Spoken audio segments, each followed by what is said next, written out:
save about 1,000 plus. To work out cheaper for me. 3,000, 215, even more. It's for 200 plus. 400 bucks of savings. Look what we have here. 2 Series Gran Coupe. So I think all of you have seen how the car looks. Sorry for taking some time to do my review. It's in a darker shade of Nardo Grey. You know, the color that Audi popularized. Anyway, it's very sporty. This one is M Sports carbon fiber mirror caps. Rear spoiler over here. And these are very distinctive.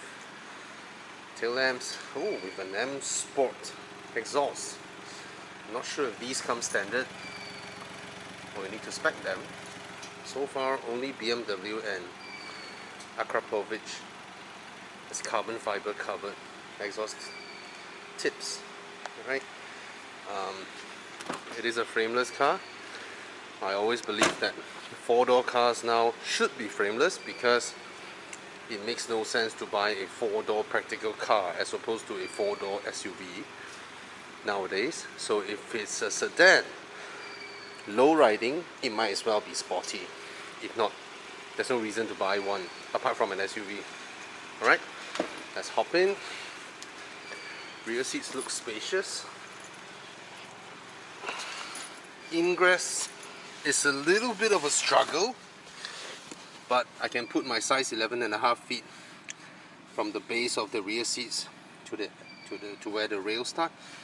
Curiously, this rail extends longer out to the back than this rail. I mean, why? It's a rail. You can't have one longer than the other. There's no reason for it to be here, apart from being a parts bin part, whereby this comes from another car that has a longer traveling. You see, there's the screws marks where it ends, and it doesn't make sense for this to extend all the way here as opposed to that. See that? Nevertheless, not everybody has a size 11.5 feet. HP, what's the size of your feet? Same as you. 11.5. Less than. That's 0.5. Oh, 11. Yeah. Okay, you might fit. Alright, USB-C ports. And rear aircon vents. Headroom. I am touching. It's not just brushing. It's lodged. Okay, you get rear armrest. Typical BMW Group armrest. Alright, and you get some really nice ambient lighting emanating out of the inlays. Nice touch. Usual entry-level BMW material quality. You know, hard plastics here, hard plastics here. This is harder than this. This one is the you knock your knuckle, but your knuckle don't feel pain type.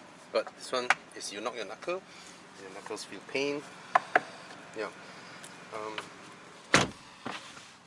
Lovely.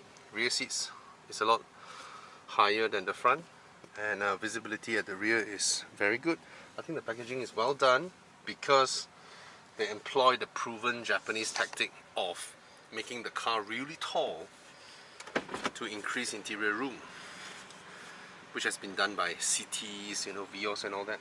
The doors could have opened a lot wider because this is a very short door. Look at that. It's a very small door. This angle of opening is not exactly enough. It could have, you know, opened just a little bit more, another 2-3 degrees would have been nice. And going in and out, my height, I'm 5'11". I'm gonna hit this and to dip my head, and still, it's okay. Better than my repeat. Okay.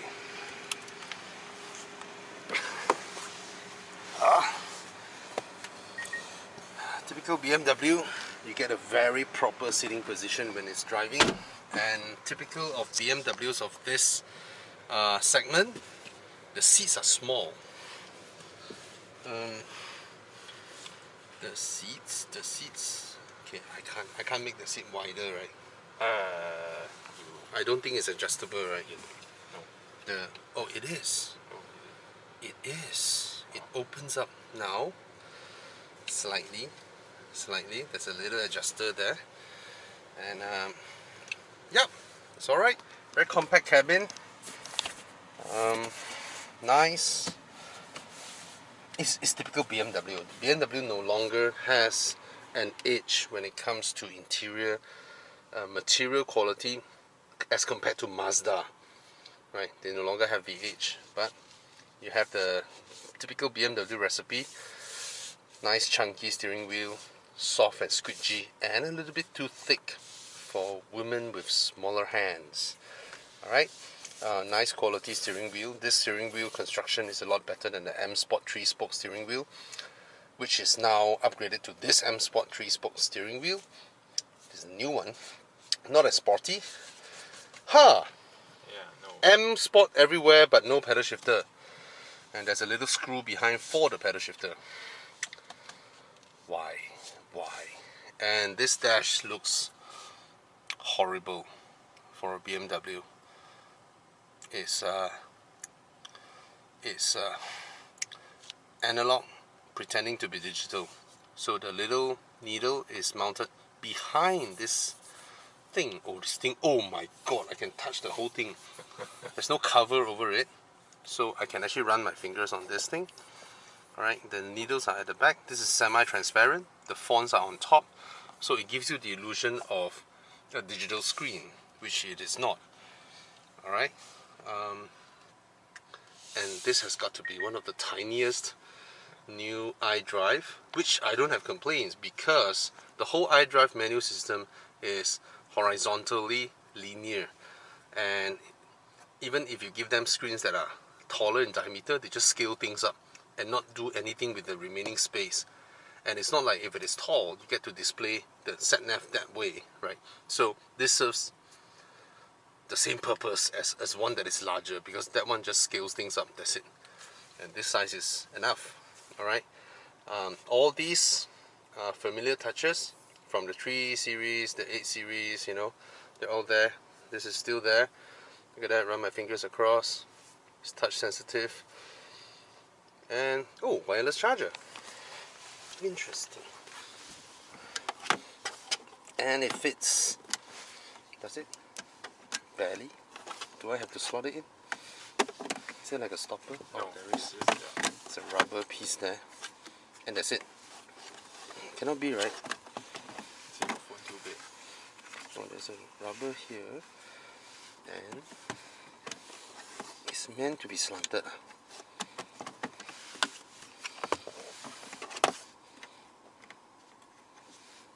Do I need to press it to on it? Is it? Oh, now it's charging. Try to pull it, but no. How can that be? Yep. How can that be? Just one piece. There's a rubber there, right?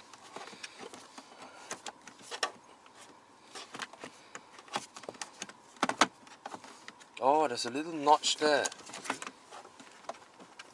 Oh, it doesn't fit my phone. The little notch there blocks it. I see. So it doesn't fit a Note. Does it fit your phone? No, never tried. It's the same size one. Note 9, right? Yeah. Note 10, same size, cannot. This panel, familiar. Get an armrest. Alright, we're done with the interior. Well built as always. BMW, no sunglass holder. And you see when you're in this segment, yeah, they do that. Okay, this is just regular. Alright, let's go for the drive.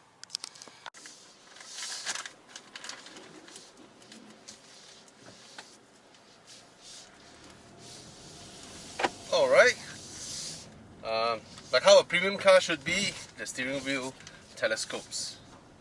And this is HP. HP Tan. Go like his channel. Alright, go subscribe to his channel. He does a lot of weird shit.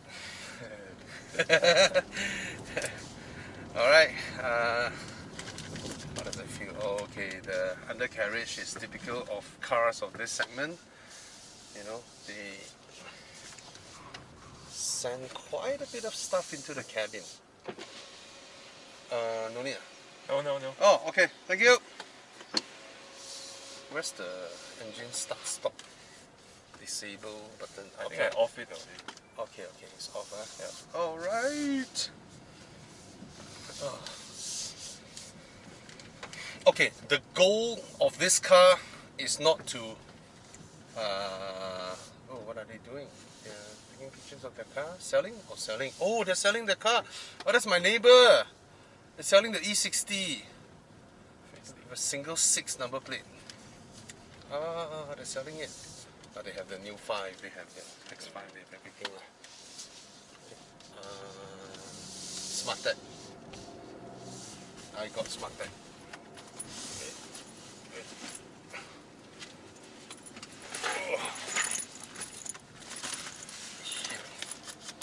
This one. Okay.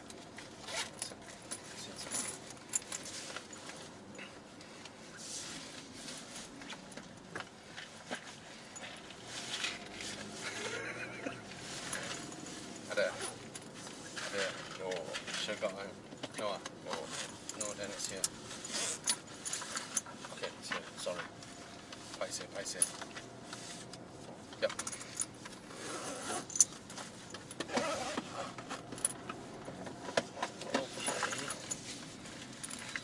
Can go behind. Yep. Okay. As a proposition for a first-time BMW buyer, yeah, you get all the BMW bits.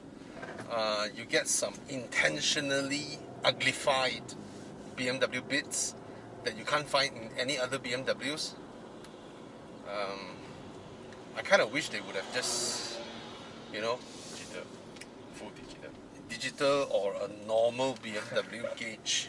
This is bad. This is like, I don't know. This is like entry Japanese Yeah. kind of stuff. But there is some attempt to make it nicer compared to the 320i, the analog dial. Yeah. That one looks straight up year 2005. Yeah. 2005 already got Lexus IS. That one is much better. Okay, in terms of fit and finish, it's really good. I think this fit and finish is even better than F30. Low spec F30, not a high spec for the leather bits and all that, but the fit and finish is there. BMW has caught up with Audi when it comes to fit and finish, but it's still no A3 level fit and finish. Is still not there. And what can we expect? I don't know. Stock speakers, BMW stock speakers has always been rather okay. They're not bad, Unlike the Burmester you get in C class, which is blah.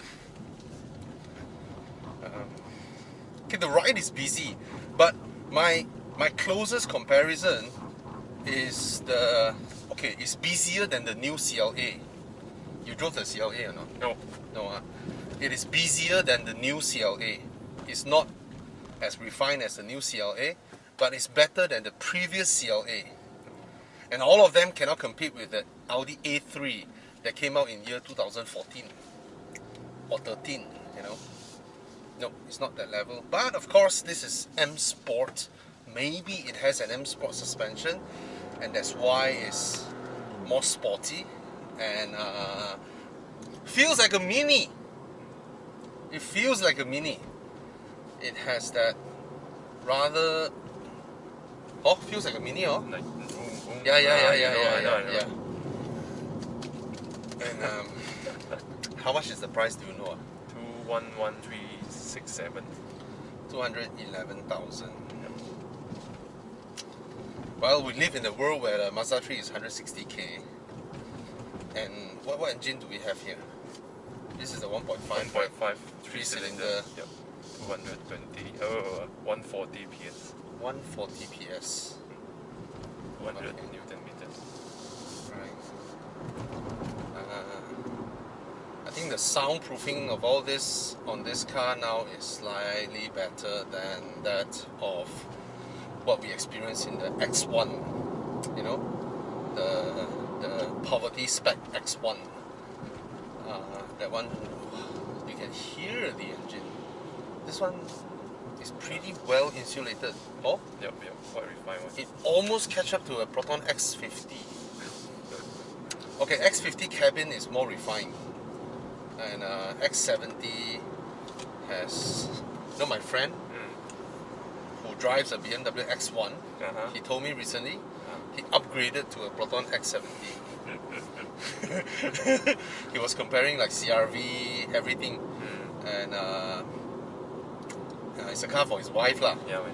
Right? They've driven the X1 for quite some time, and before the X1 they had the Volvo V40, and of course he also have a X6M, Range Rover, SVR, blah blah blah blah blah blah. So these are the kind of people who would look past the badge, because they don't feel having a BMW or Mercedes badge is something premium, you know? They look at what you get actually. And he told me, oh, I upgraded to a Proton X70. See, the moment they sit into the car, right, that seat cannot be get. He couldn't get that kind of seat anywhere 300,000 below. No way. And which is a very true observation. Yep. That I think I remember when I reviewed the X70, I said the same thing. Below 300k, there's no such refinement, you know, because the X3 or the GLC are all 300 and above, Yep. right? Yeah. Anyway,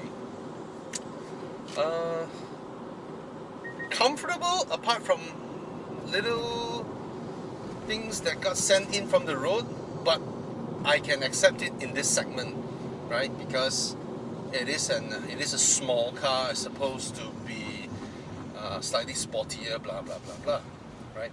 But I want to ask you a question. Oh, please. This for a Mini. You've driven a Mini, right? Wow. Then of course, Mini. Right. Mini feels more expensive inside. Feels more upmarket. Feels more special. And the difference with buying a Mini is that you are not telling people that you cannot afford another Mini.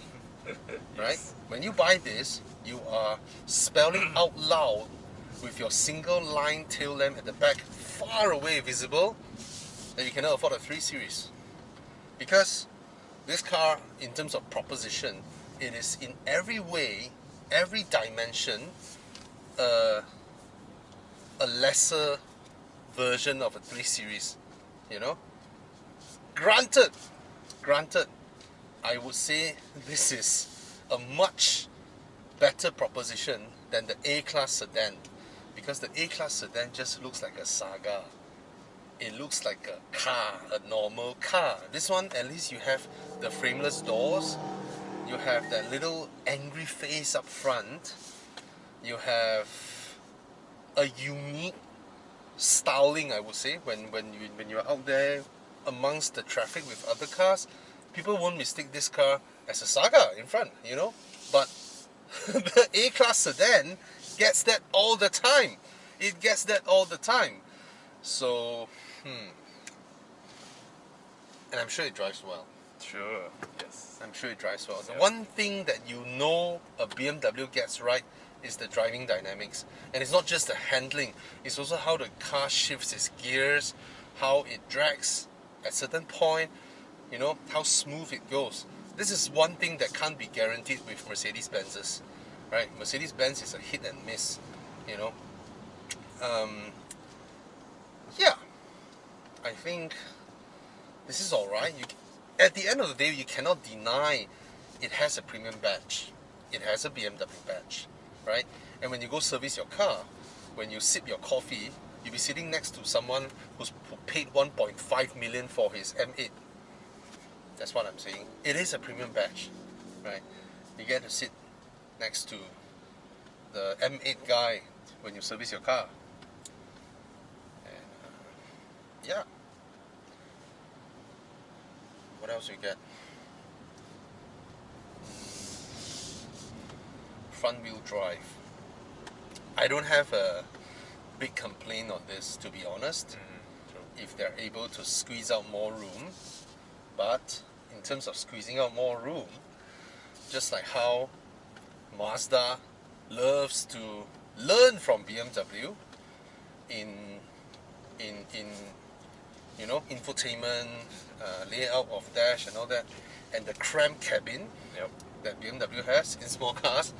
I think now that BMW uses front wheel drive in order to get more space, they should learn from Honda.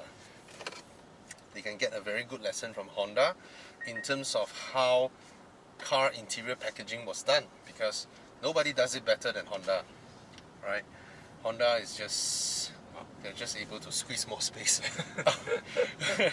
Right, like your Lexus, the rear seats.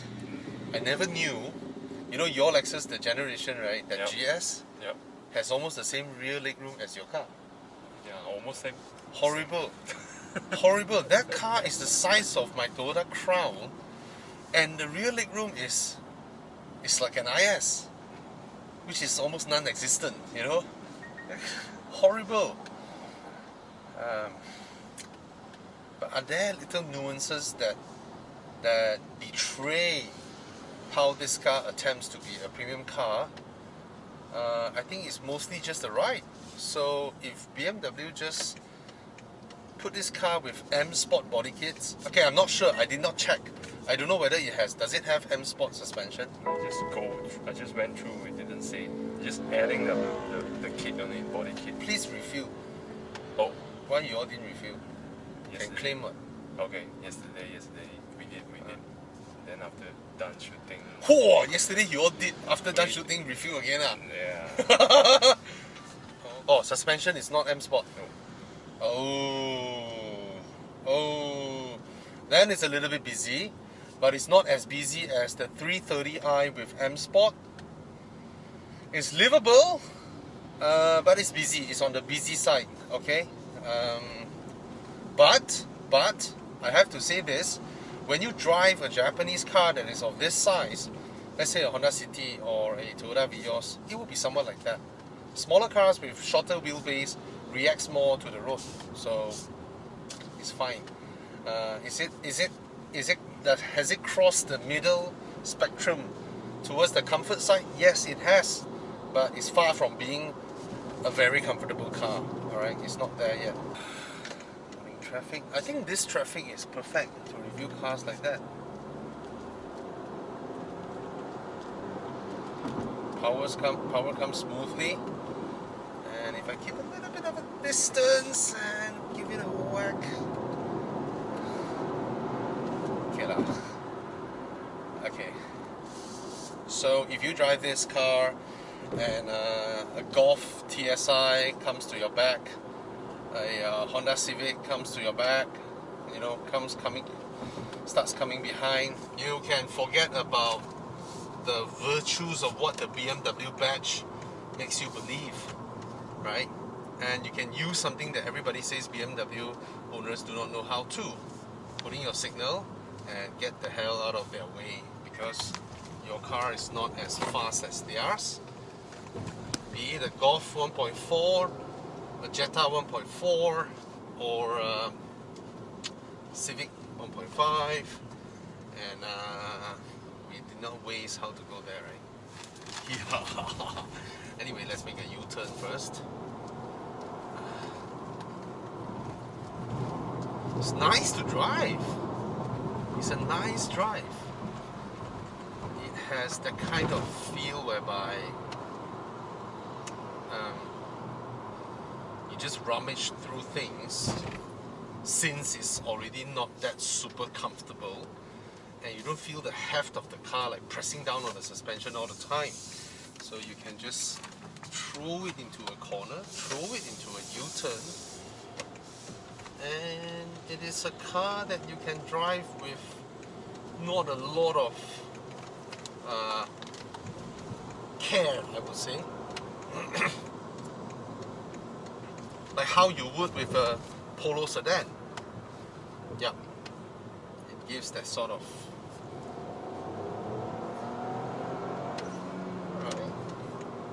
Yeah, that's how it drives, and for the price, for the service network, for what BMW offers, is an okay buy. Right? It is an okay buy. It is a better buy than the A-Class sedan, and I don't think Audi sells the A3 anymore, but the A3 just looks too much like a V-dub. Yeah. So, yeah. Cheers. Thank God that the brothers on the rise now. Endless celebrations all in my house. Levitating now, I'm super duper fly now. London boy, but DC where I reside now. Put the time in.